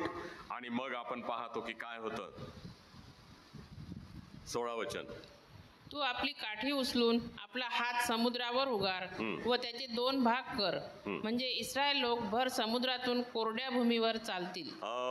उठ आणि काठी समुद्रावर मार आणि त्यातनं मार्ग तयार होईल आणि माझे लोक या समुद्रातनं पार जातील. किती सुंदरशी गोष्ट आहे. काही इंजिनियरांना बोलून पूल बांधावा लागला नाही, काही नाही, एक काठीने काम झालं. बरेचशा अशा अद्भुत सामर्थ्यशाली गोष्टी घडणाऱ्या सामर्थ्यवान अशा गोष्टी देवाने तुमच्यात दिलेल्या आहे. माझ्या प्रियानो, त्याचा वापर करत नाही तर काही उपयोगाचं नाही, ते व्यर्थ ठरते. वापर करण्यासाठी दिलेला आहे आणि वापर करा. मी सुरुवातीला जेव्हा सेवेत आलो होतो तर लोक मला खूप निराश करायचे. माझ्याकडे काही वचनं मुखपाठ नव्हती, मला न बोलता येत नव्हतं, मी खूप लाजाळू होतो. लोक आले की मी लाजून इकडं तिकडं स्वतःला लपवायचं. म्हटलं कसं, लोकांनी बरेचदा निराश केलं की अरे अण्णा, आम्हाला नाही वाटत की तुला सेवेसाठी खरं बोलावणं आहे, तू नको करू ही सेवा. माझ्या खूपसे नातलग आले, नाही आता पहा आमच्या ऑफिसमध्ये एक क्लर्कची, मी टायपिंग आणि स्टेनोचं काही कोर्स कंप्लीट केलेला होता आणि तिथे अप्लाय कर, तुला जॉब मिळून जाईल. पण मला एकदा निराशाही आली, कारण की काही लोकांनी मला काही प्रश्न केले आणि त्यांचे उत्तर मी योग्य प्रकारे देऊ शकलो नाही आणि असं वाटलं नाही खरंच आता मी सोडावं म्हणून, परंतु सोडलं नाही. जे करता येईल, जसं बोलता येईल बोलू लागलो, लोकांशी वार्तालाप करू लागलो, जसं येईल प्रार्थना करू लागलो. आणि देवाने खरंच पुढं न आपल्या गौरवासाठी वापर करून गेला आणि मागील 42 वर्षापासून मी देवाची अशा सेवा करत आहे. खरंच देवाचे उपकार मानतो. तुम्हालाही जे काही करता येईल करा. देवाने त्यामध्ये अद्भुत असं सामर्थ्य भरून ठेवलेलं आहे आणि चमत्कार तुम्ही पाहाल, चमत्कार पाहाल, मार्ग निघेल.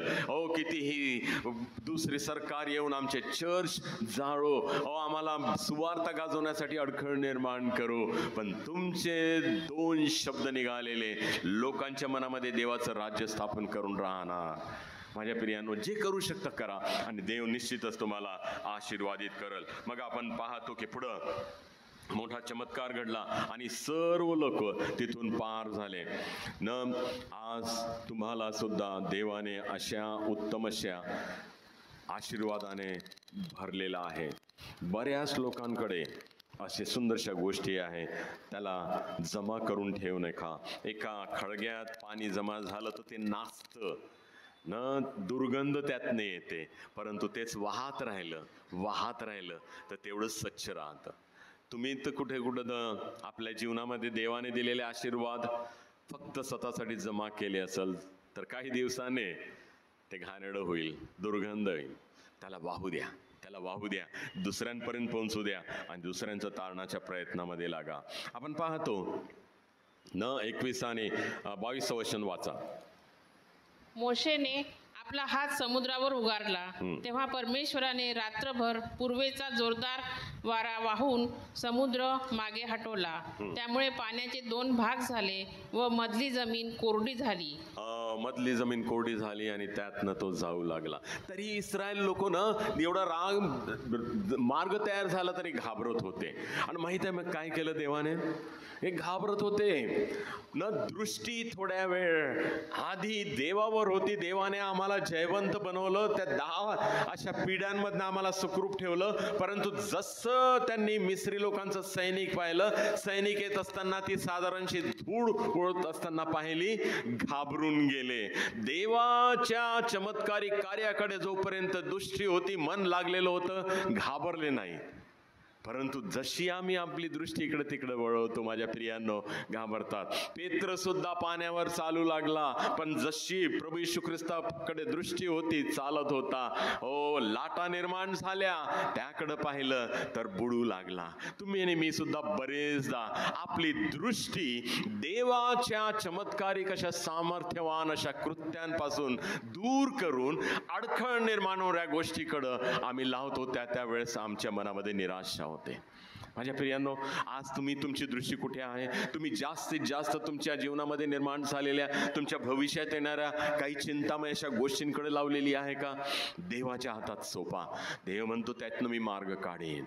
तुमची दृष्टी देवाकडे खेळून ठेवा, त्याच्यावर लावून ठेवा आणि तो मार्ग तयार करल आणि तुम्हाला जयवंत बनवल. आणि आपण या ठिकाणी पाहतो की इस्रायल लोक या ठिकाणी अजून निर्माण झाली समस्या. मग माहित आहे काय करतो देव?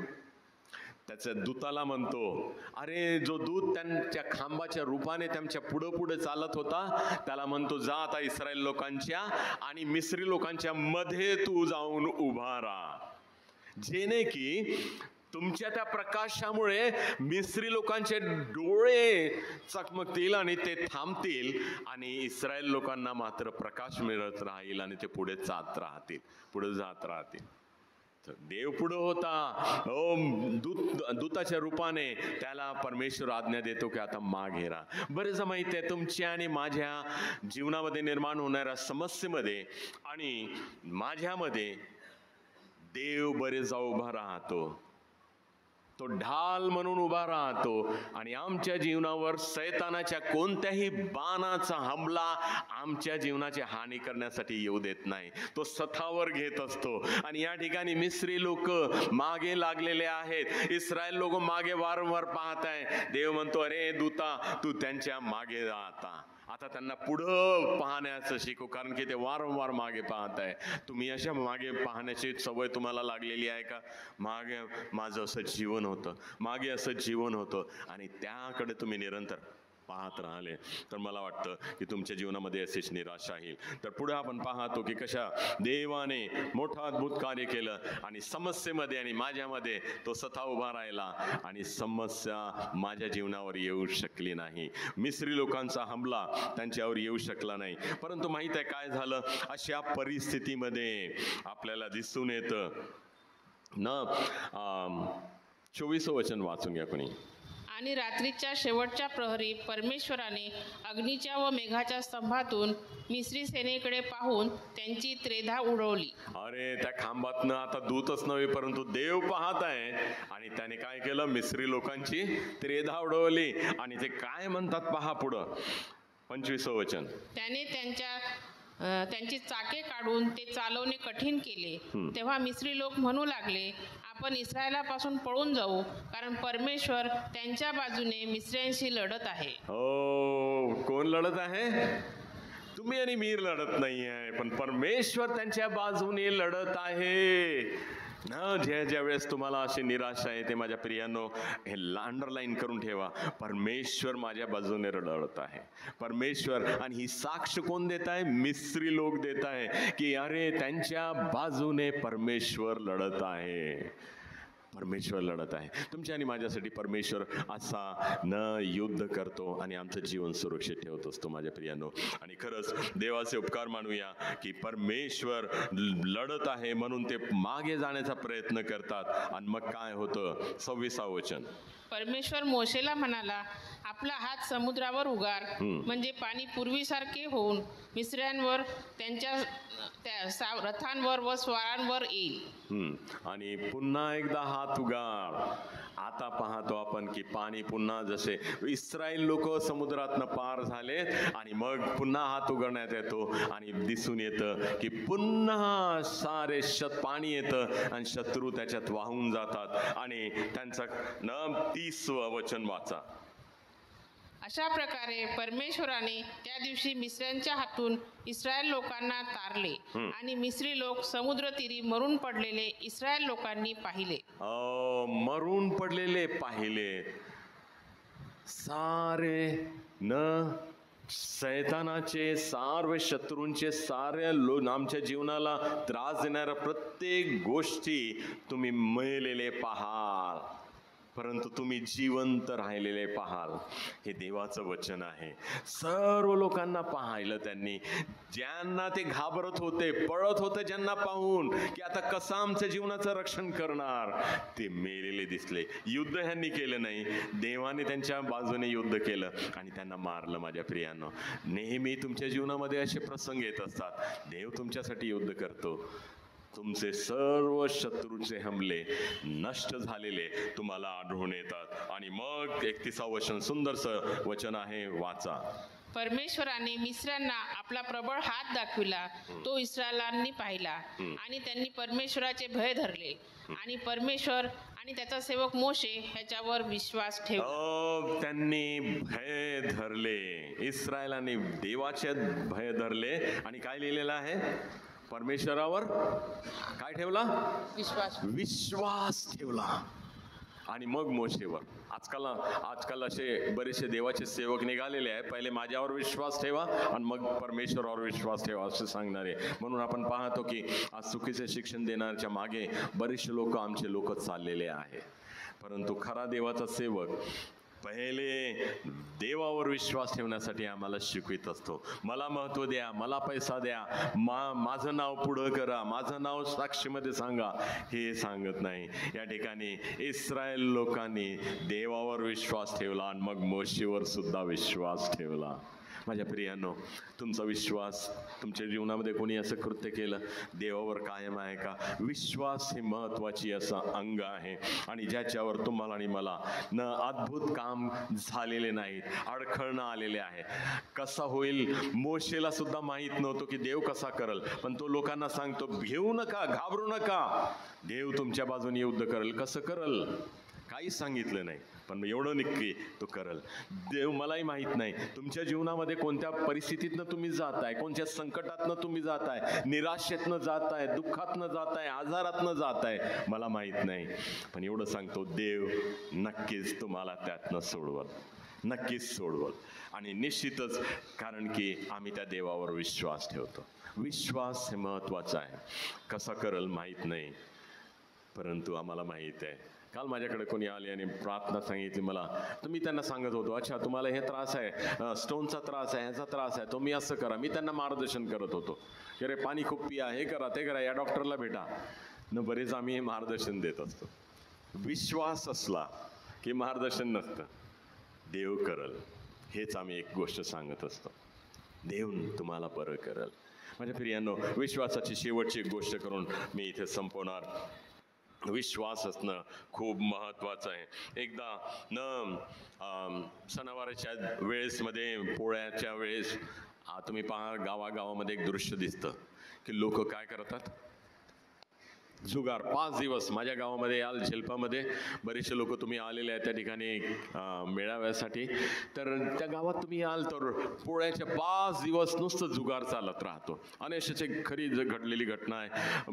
न जुगार होत असताना एक पोरगा, आपलं भरपूरसा पैसा त्याने आणलेला होता, त्यावेळेस त्याचे भुईमुग निघाला होता शेतात, तो विकला, त्याने भरपूर पैसा मिळाला आणि त्या जुगारात सगळं हारल्यानंतर थोडा निराश झाला. पण त्याला कोणीतरी सांगितलं की तो जिंकणार आहे, त्याने चुकीच्या पद्धतीने तो जिंकला. आणि म्हणून तो घरात गेला आणि घरात कुऱ्हाड आणली त्याने, आणि ते कुऱ्हाड घेऊन तो त्या पोराच्या घरी गेला आणि त्याच्यावर वार केलेत आणि तो तिथंच मरण पावला.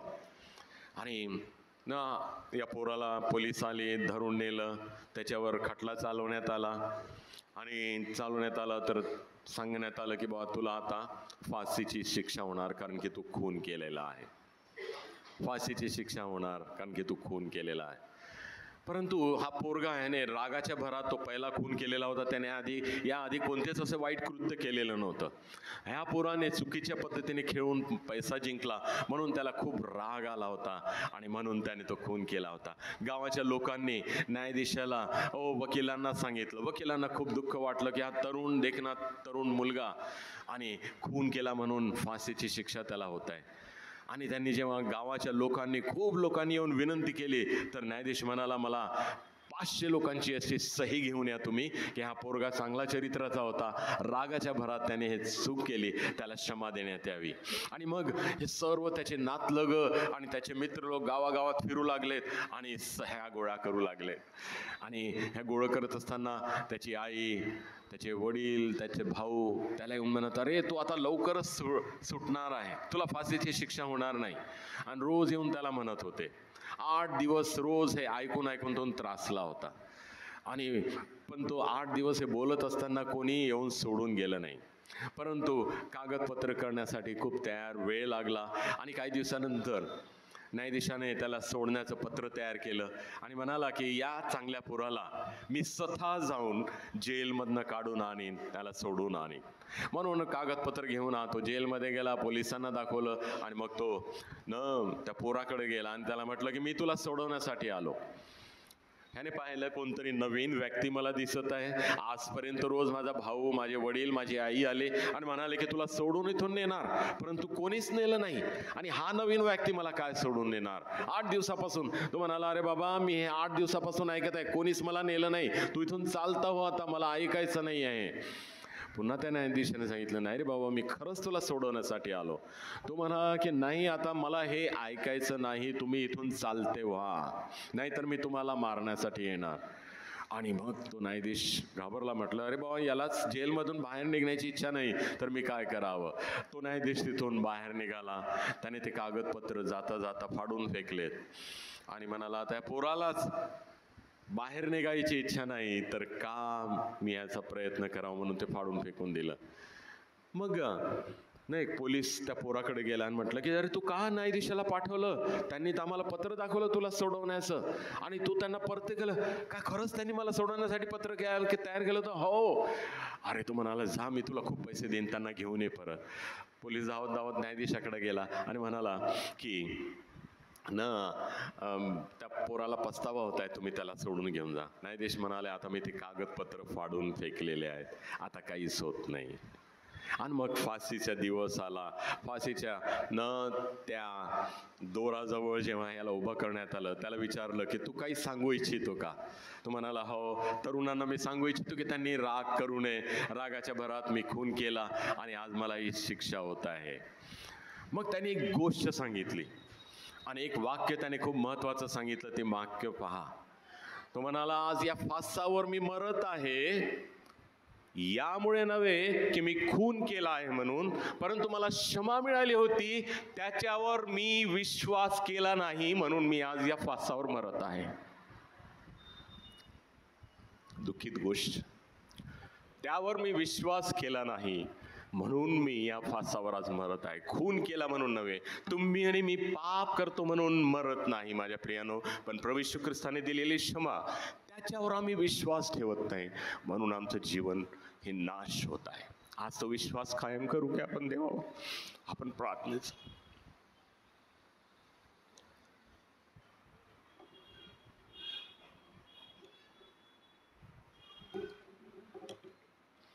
माझ्या प्रियानो, आज देवाने आपल्या वचनाच्या द्वारे स्पष्ट रीतीने तुमच्याशी बोललेला आहे.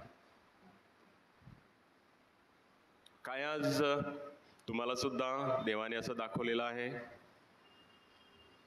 की तुम्ही सुद्धा कुठेतरी देवाच्या दिलेल्या क्षमेवर विश्वास ठेवला नाही म्हणून अजूनही पापाच्या गुलामगिरीत जीवन जगत आहात.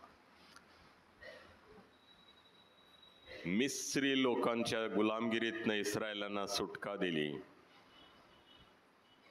सदैव परमेश्वर त्यांच्यासाठी चमत्कार करत आला, परंतु ह्यांनी सुद्धा शेवटपर्यंत त्याच्यावर विश्वास ठेवला नाही. सदैव कुरकुर करत राहिले. माझ्या प्रियानो, आमची सुद्धा अशी वृत्ती असेल तर का नाही आज आपला विश्वास देवावर कायम करूया आणि देवाच्या विश्वासात यापुढे जीवन जगण्यासाठी सदैव राहा. परमेश्वर आज तुम्हाला म्हणतो की तुमच्या सर्व परिस्थितीत मी तुमच्याशी न तुम्हाला सुरक्षित ठेवून भिवू नका. मी तुमच्या ठिकाणी सैतानाशी आणि त्याच्या सर्व पापमय गोष्टीशी मी युद्ध करणार आणि तुम्हाला जयवंत बनवणार. मी तुमच्या माझ्या विजयी अशा उत्सवात तुम्हाला घेऊन जाणे. देवाचं हे वचन आहे माझ्या प्रियानो, आणि खरंच हे वचन देवाने आम्हाला दिलेलं आहे. तो कसं करेल आम्हाला माहीत नाही, पण आमचं एकच काम आहे की आम्ही त्यावर विश्वास ठेवावा आणि देवासाठी जीवन जगत राहावं. थोराने दयाळू बापा, तुझे मनापासून उपकार मानतो, तुझ्या नावाला धन्यवाद देतो. प्रभू, तू एवढं काही आमच्यासाठी करतो आणि आमच्याकडनं एक फक्त साधारण गोष्टीची अपेक्षा करतो की आम्ही तुझवर आपला विश्वास बळकट करावा. थोराने दयाळू बापा, तुझं हीच विनंती करतो की खरंच आमचं सहाय्य कर, मदत कर, विश्वासात दृढ राहण्यास. हो प्रभू, आमचं सहाय्य कर बापा. सर्व परिस्थिती जे या जगात आज निर्माण होत आहे, प्रत्येक पावलोपावली प्रभू आम्हाला निराश करणारं असं वातावरण निर्माण होत आहे देवा. प्रभू, आम्ही विश्वास ठेवतो की या सर्व परिस्थितीमध्ये तू आम्हाला पार नेशील प्रभू. आणि खूपशी काही नाही प्रभू, तू म्हटलेलं आहे की राईच्या दाण्या एवढा सुद्धा विश्वास तुमच्याकडे असेल तर मी तुमच्यासाठी मोठे मोठे कार्य करेन. आणि खरंच आम्ही तीच प्रार्थना तुझकडे करतो की ते उपस्थित असलेल्या प्रत्येक लोकांना आज हे विश्वास दे. तुझं best is yet to come. तुझं चांगलं कार्य अधिक सुरू व्हायचंच आहे ते पाहण्यासाठी यांचा विश्वास अधिक दांडगा कर बापा, जेणे येणाऱ्या दिवसांमध्ये ही मंडळी तुझ्यामध्ये अधिक दृढ होत राहावी, तुझ्या पवित्र सहभागितेत चालत राहावी आणि यांच्या जीवनाच्याद्वारे सदैव ख्रिस्त गाजविला जावा अशी कृपा यांना तू लाभू दे बापा. भरपूरसे असे आत्मिक आशीर्वाद देऊन ओ प्रभू, तुझे स्वर्गाचे आकाश कपाट उघडून यांना प्रभू तुझे स्वर्गीय आशीर्वाद तू दे आणि तुझं गौरव तू करून घे. ही लहानशी विनंती आमचा ताणारा प्रभू येशू ख्रिस्त याच्याच नावाने मागतो, तो ऐक. आमेन.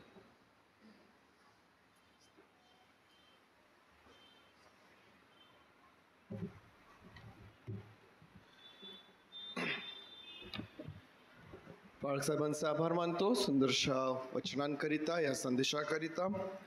पुढं प्रवास करत असताना निश्चित हे उत्तम प्रकारचं मार्गदर्शन आणि उत्तेजन आपल्याकरिता आहे. प्रवास करत असताना समोर काय अडचणी आहेत, प्रवास करत असताना समोर काय प्रसंग आहेत हे आम्हाला माहीत नाही, परंतु आम्हाला हे माहीत आहे की परमेश्वर देव आमच्या सोबत आहे.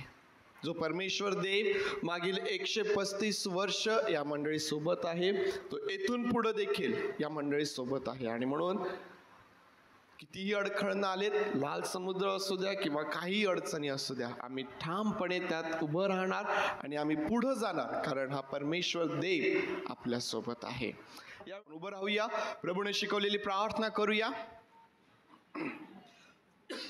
सुवंद देव परात्पर गीत गाऊ आणि मग आशीर्वाद आपण घेऊया.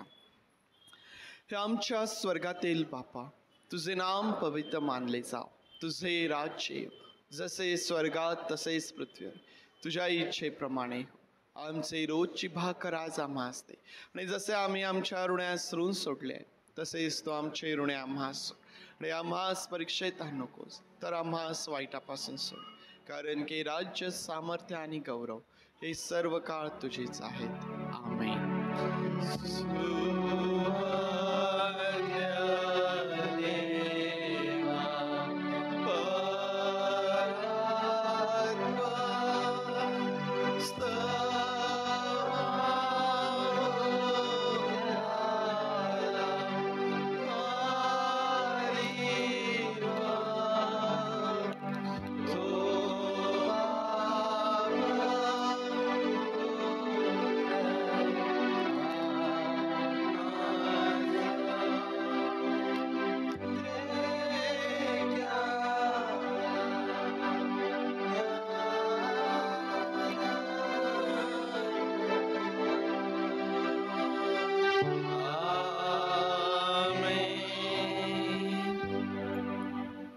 आता मंडळीचा मस्तक प्रभू येशू ख्रिस्त याची कृपा, देव बापाची प्रीती आणि पवित्र आत्म्याची सुसंगती तुम्हा सर्वांबरोबर प्रभू येशू ख्रिस्त येईपर्यंत सदोदित असो. आमेन.